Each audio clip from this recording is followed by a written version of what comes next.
Electro Boy, feel the effect. Eletroboy na área, galera. Estou com esse CDJ200 da Pioneer que não ligava. Essa dica é uma dica rápida para você que talvez tenha um desse ou tenha pego um para consertar. A alimentação do CDJ da Pioneer vem daqui. Ela é uma alimentação linear que corre para esse primário. E esse trafo divide todas as tensões para essa placa daqui de baixo, que alimenta a placa de circuito principal e alimenta essa saída aqui, ó, essa potência de saída, entendeu?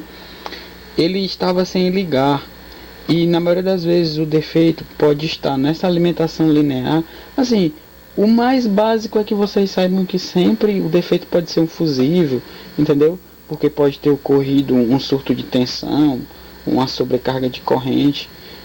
É o básico, né? Mas, por exemplo, se você se deparar com o não básico, que seria essa alimentação linear sem curto e tendo uma alimentação aqui no primário, porque o secundário desse trafo corre um secundário múltiplo, que ele é usado tanto para alimentar essa placa de baixo daqui de potência, essa placa daqui e essa placa principal.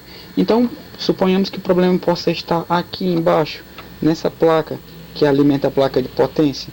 Qualquer defeito pode fazer com que ela não ligue, entendeu? Ou tipo, se essa alimentação não estiver correta, porque é que corre várias tensões, 5, 8, 10, nessa alimentação múltipla que dá aqui embaixo desse trafo, no secundário dele, entendeu?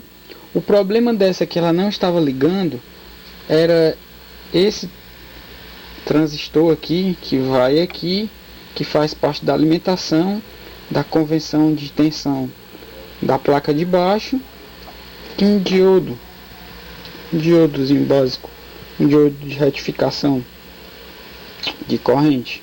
Esses foram os problemas dessa, mas você pode se deparar com qualquer problema caso ela não ligue na alimentação, que começa daqui, dessa placa de alimentação linear, que corre para o primário, que se divide nesse transformador embaixo, nessas alimentações múltiplas, e corre para essa alimentação aqui, que é a continuação da alimentação dessa placa que corre por esse cabo flat. Qualquer um desses problemas podem fazer com que esse CDJ não ligue, entendeu? É só isso mesmo, galera. Até a próxima.